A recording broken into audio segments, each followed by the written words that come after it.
A sloth, a donkey, and a curious human. Send a prompt and see what they're doing.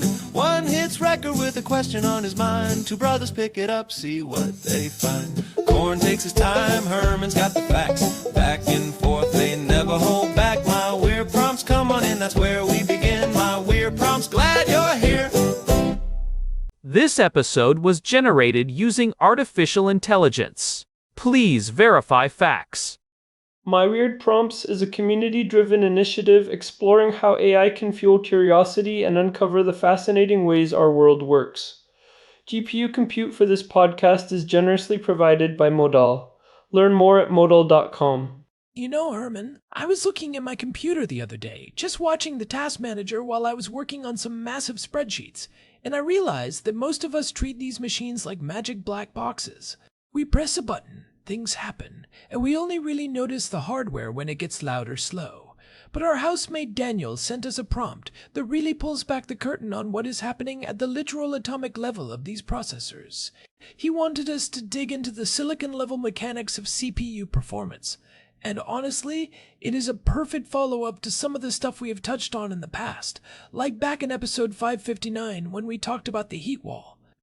Oh, I love this topic. Herman Poppleberry here, and I have to say, Daniel really hit on something that gets overlooked in the era of easy cloud computing. Everyone talks about software optimization, but the hardware is not a static thing.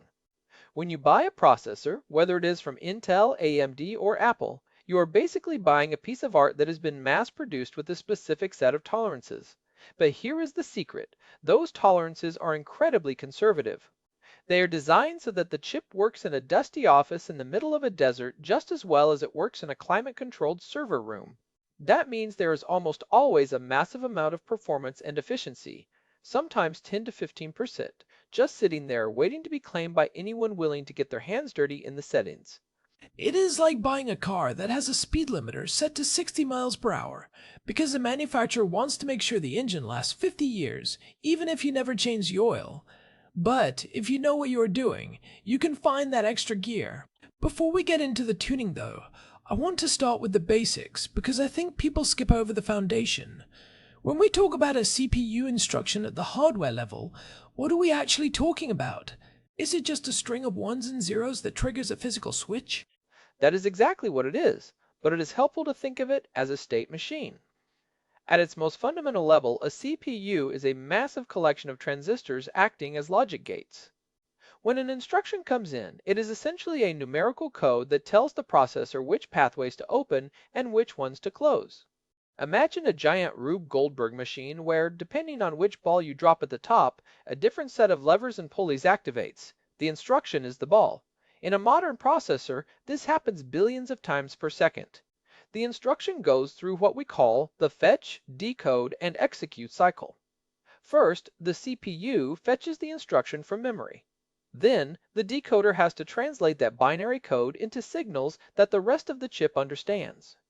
This is where things get really interesting because not all decoders are created equal. Right, and that brings us to the whole debate between different instruction sets. We have talked about x86 versus ARM before.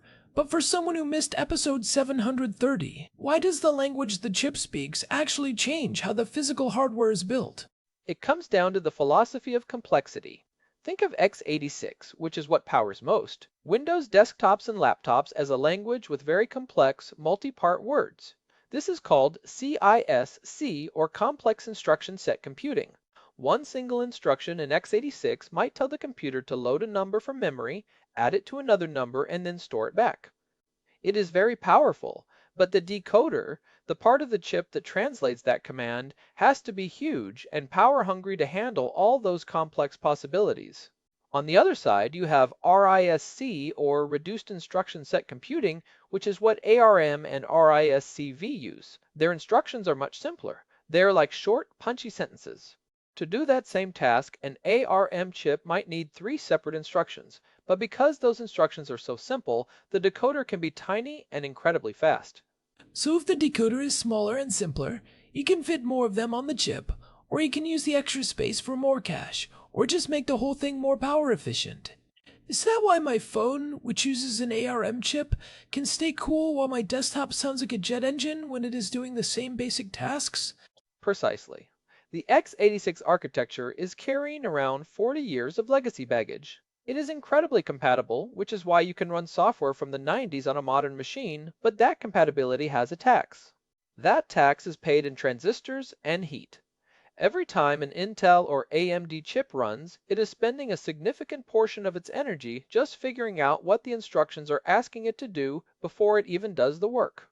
ARM chips skip a lot of that overhead. This is why we see companies like Apple moving their entire line to their own silicon. They realized they were hitting a wall with how much performance they could squeeze out of x86 without turning their laptops into space heaters. Let's dig deeper into that decoder issue.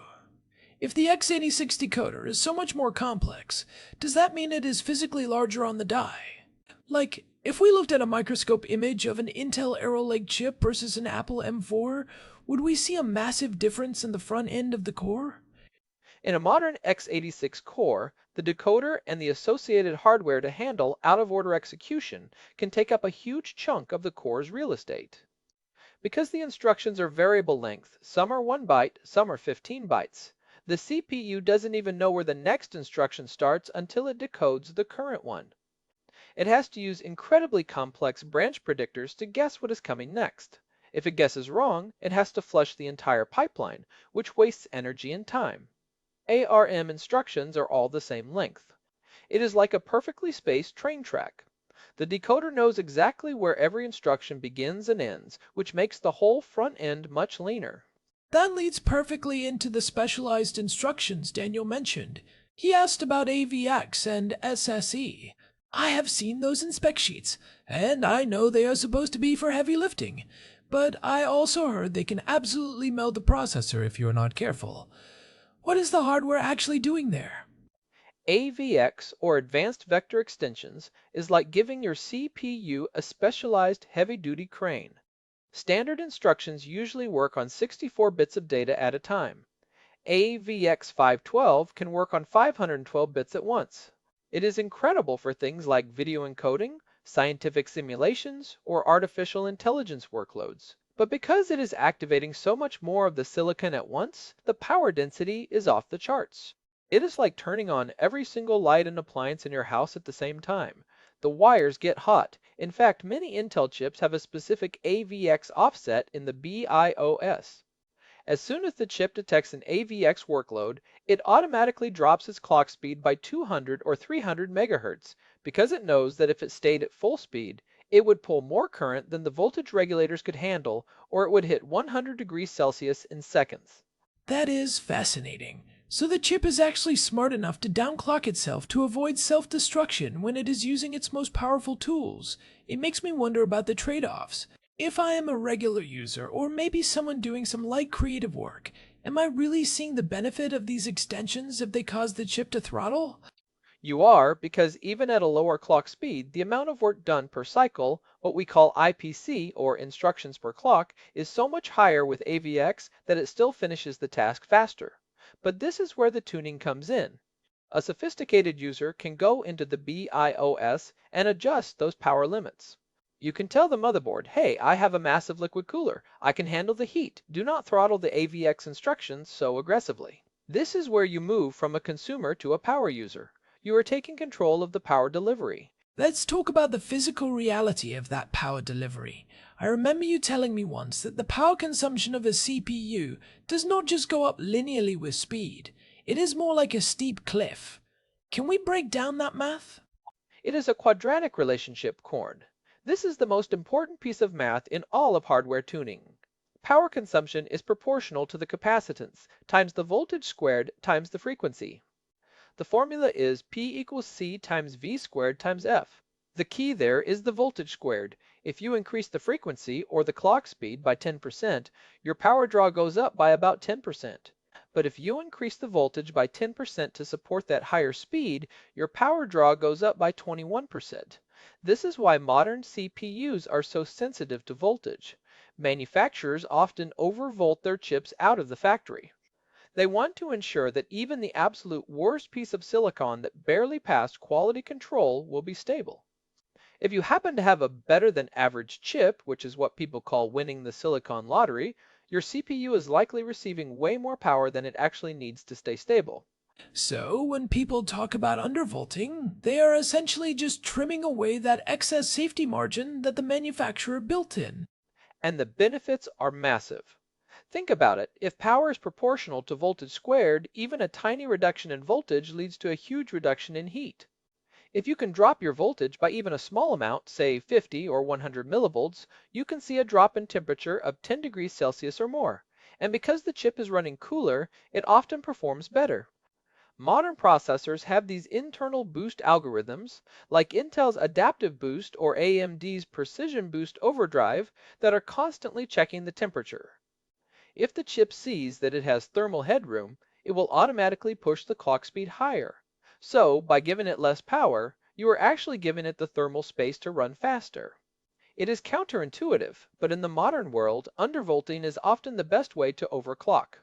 I love that. It is like making a runner more efficient so they do not overheat, which allows them to run a longer race at a faster pace. But let's look at a case study. If I have a high-end Intel Core i9 from the 14,000 or 15,000 series, and I am doing a heavy render, at stock settings that chip might be hitting 100 degrees and throttling down to 4 GHz. If I undervolt it by 50 millivolts, what happens to those numbers? In that specific scenario, you would likely see the temperature drop to maybe 88 or 90 degrees.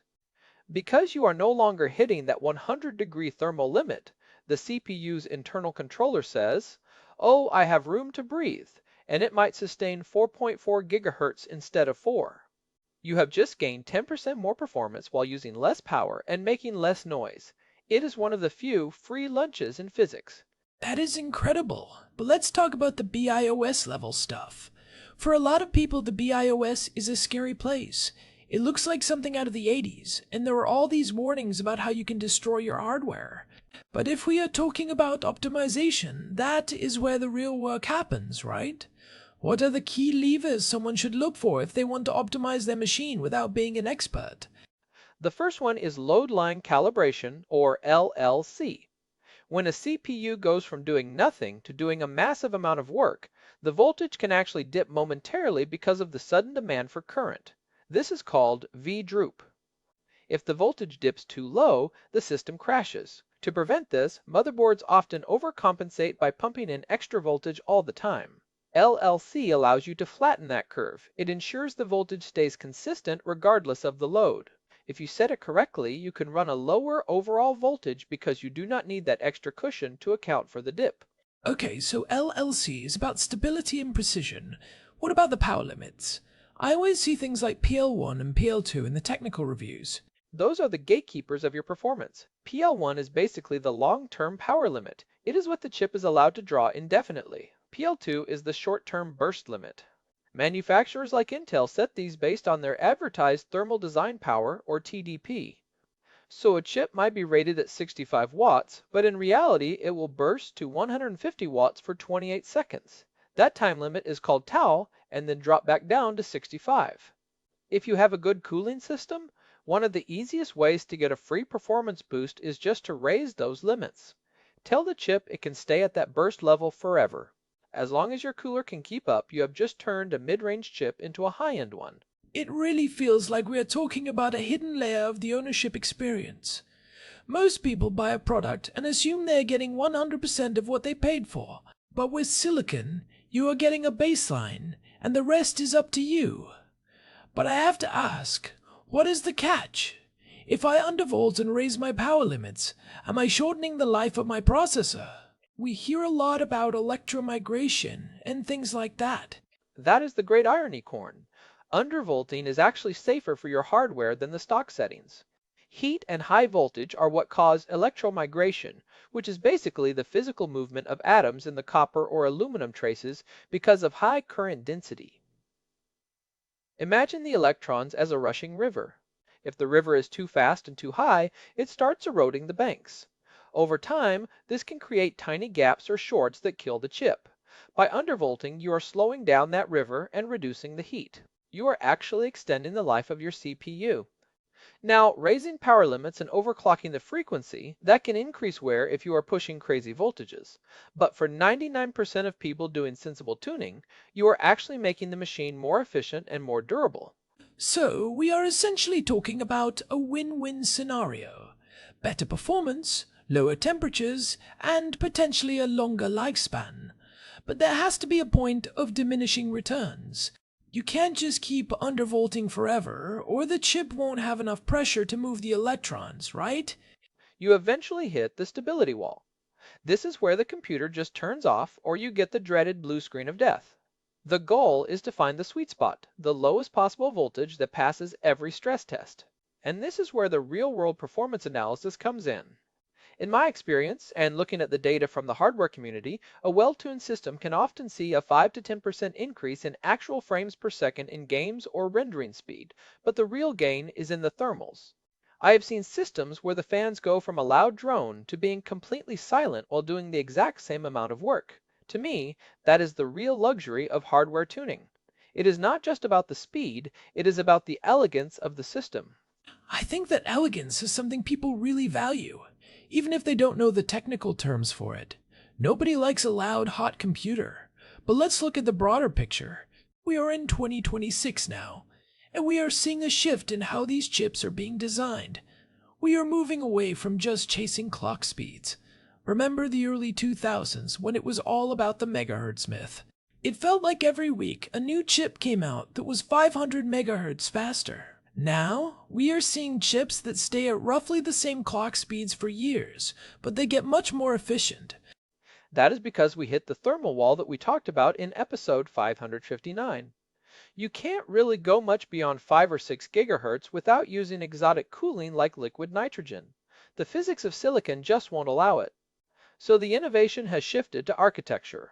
Things like out-of-order execution, branch prediction, and larger caches. Branch prediction is actually a great example of this state machine logic. The CPU tries to guess which way a program will go before it even happens. If it guesses right, the instructions are already loaded and ready to go. If it guesses wrong, it has to flush everything and start over. A huge part of modern performance tuning is actually making sure the software is written to help the hardware guess correctly. It is amazing how much of our digital world relies on these guesses being right. But it also makes me think about the security implications. We had those massive vulnerabilities a few years ago, Spectre and Meltdown, which were basically exploits of that very speculative execution. It seems like every time we find a way to make things faster, we open up a new set of problems. That is the eternal struggle of engineering. Efficiency usually requires making assumptions, and assumptions are where vulnerabilities live. But to Daniel's point about tuning, a lot of the BIOS updates that came out to fix those security holes actually slowed down the processors. They added extra steps to the fetch, decode, execute cycle to make sure data wasn't leaking. For a power user, knowing how to navigate those settings and perhaps disabling certain mitigations on a machine that isn't connected to the internet can restore that lost performance. It is all about knowing which levers to pull. I want to circle back to the practical side for a second. If a listener is sitting there with a modern laptop or desktop and they want to try this, what is the process? You mentioned stress testing earlier. I think that is the part that scares people the most. They think they are going to break something if they run their CPU at 100% load for an hour. Your CPU is designed to run at 100%. It has built-in thermal protections that will shut it down long before it takes damage. The real danger is instability.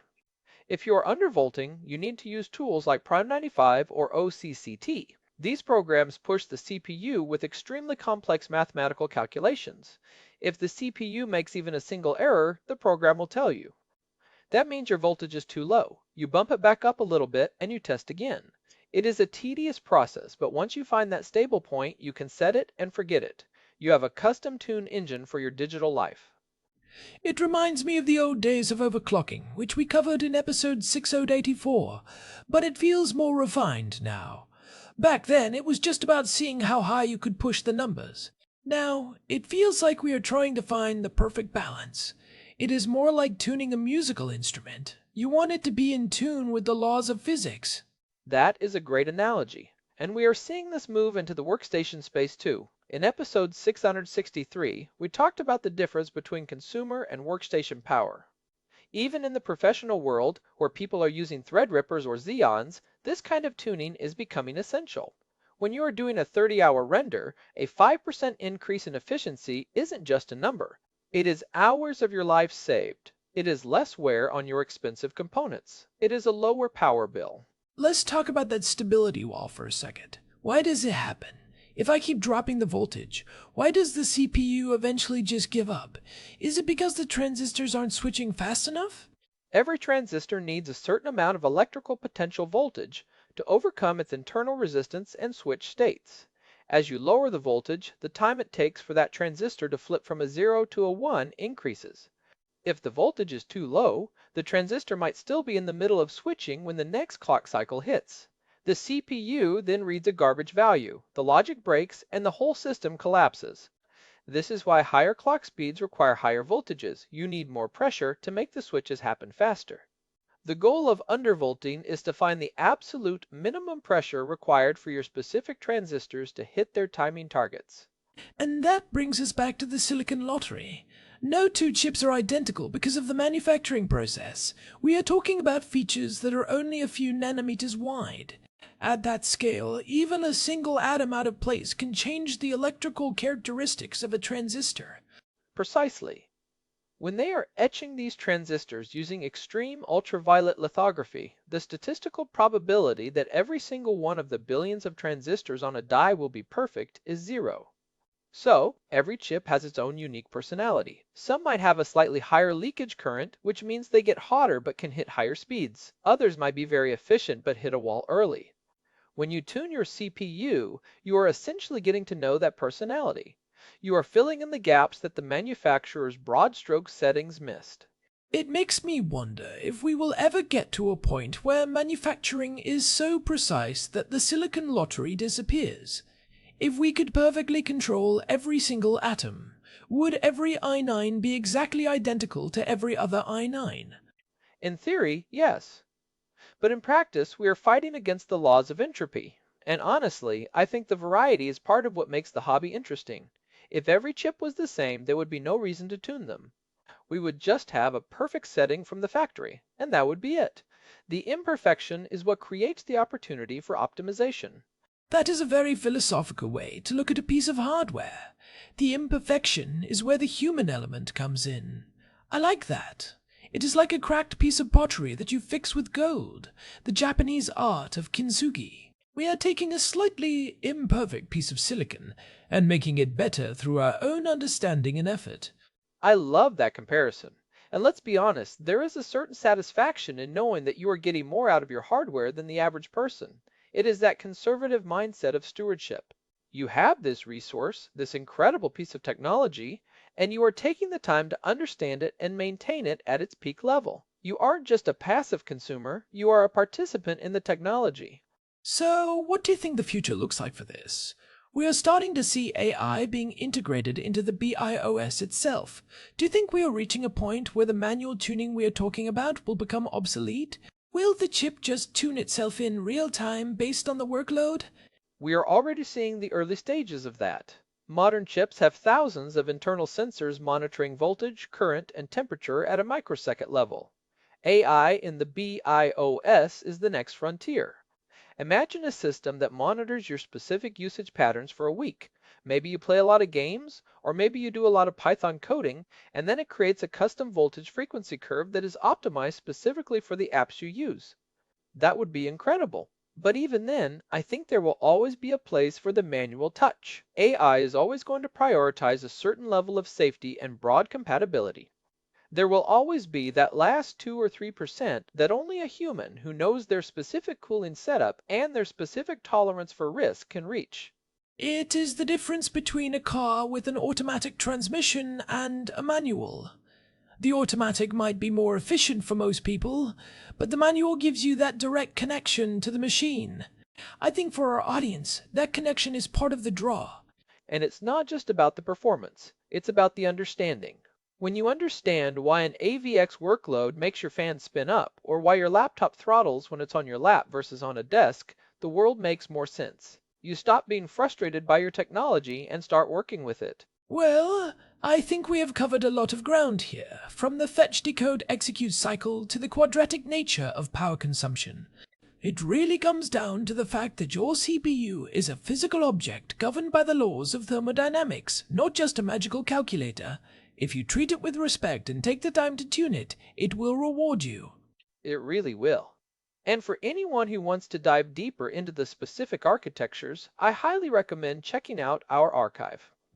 We have been doing this for over 1,000 episodes, and we have touched on everything from the history of transistors to the future of quantum computing. Daniel's prompt today really tied a lot of those threads together. It did. And hey, if you are listening to this and you have managed to squeeze some extra performance out of your rig, or if you have a question about something we discussed, we would love to hear from you. You can find the contact form on our website at myweirdprompts.com. We are always looking for new angles to explore. And while you are there, you can find our RSS feed to make sure you never miss an episode. We are also on Telegram. Just search for My Weird Prompts and you will get a notification every time we drop a new one. It is the best way to stay in the loop. Also, if you have a minute, please leave us a review on your podcast app or on Spotify. It really does help the show. It helps other people find us, and we love reading what you guys think. We have a great community of curious minds, and we want to keep growing it. Definitely. A quick rating or a review makes a huge difference in how these platforms suggest the show to new listeners. So if you found this deep dive into silicon helpful, let people know. All right, I think that is a wrap for today. This has been My Weird Prompts. I am Corn Pubbleberry. And I am Herman Poppleberry. Thanks for geeking out with us. We will see you in the next one. Until next time. You know, Herman, I was thinking while we were talking about the Silicon Lottery. It is funny how we use that term lottery to describe something that is actually just a result of microscopic variations in the manufacturing process. It is not random in the way we think of luck. It is just a high-stakes version of every snowflake is unique. That is exactly what it is. And I think that is a great place to leave it. The technology is amazing, but it is the human curiosity that really makes it shine. Well said, Herman. All right, thanks again, everyone, for listening. We really appreciate your time and your curiosity. Go check out myweirdprompts.com for the full archive and all the subscription links. And don't forget to search for us on Telegram. We will see you next week. Bye, everyone.